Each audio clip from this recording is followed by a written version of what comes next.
Since that social rule on food is constraining, and since eating is natural, we should get rid of all constraints on food. Yay, let's queer eating.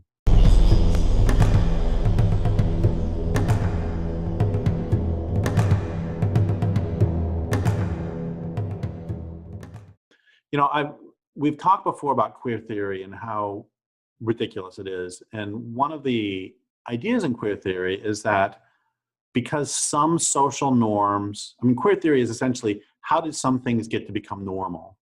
And that's a great subject, actually. But then queer theorists do what members of this culture so often do, which is take a really interesting and important subject and make a complete mess of it because they're so stupid. And in this case, they then argue that basically somehow it ends up that all social norms are inherently constraining and must be transgressed, which is why famous queer theorists from Foucault to Judith Butler have argued in favor of pedophilia and things like that. So they say basically that because part of the argument is because strictures against homosexuality are wrong, therefore strictures against all forms of sex are wrong.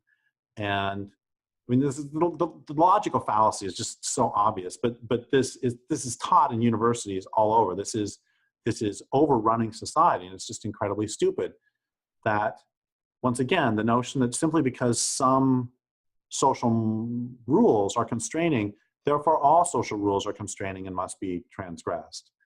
And it's just completely absurd and dreadful. Their argument seems to be that it's not the act of pedophilia itself that is harmful. It is not the rape of children that is harmful. What is harmful are the social stories that are told about it that make children believe that it is harmful and therefore make children feel they've been harmed.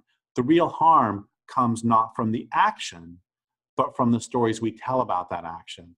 Of course, that's absurd.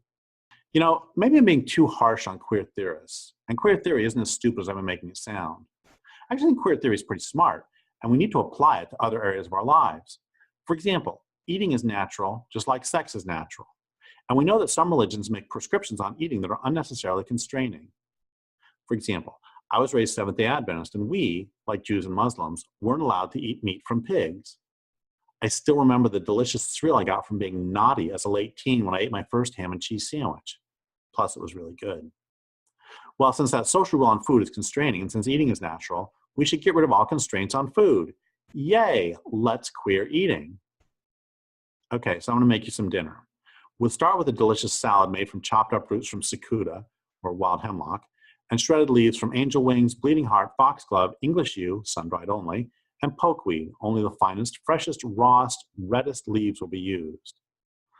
I'll sprinkle on seeds from the otholanga tree, also called suicide tree, and pollen from mountain laurel. For ambience, I'll burn incense made from manchineel. The main course will be red tide mussel stew flavored with castor beans and that most delicious of mushrooms, Amanita phalloides, with a pinch of nux vomica to add a little kick.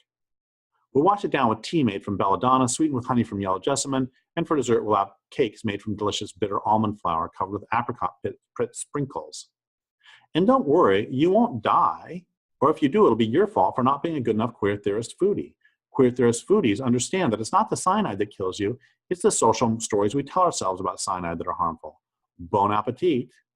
We've now queered the poisonous nutritious binary opposition. Yay, we win over reality.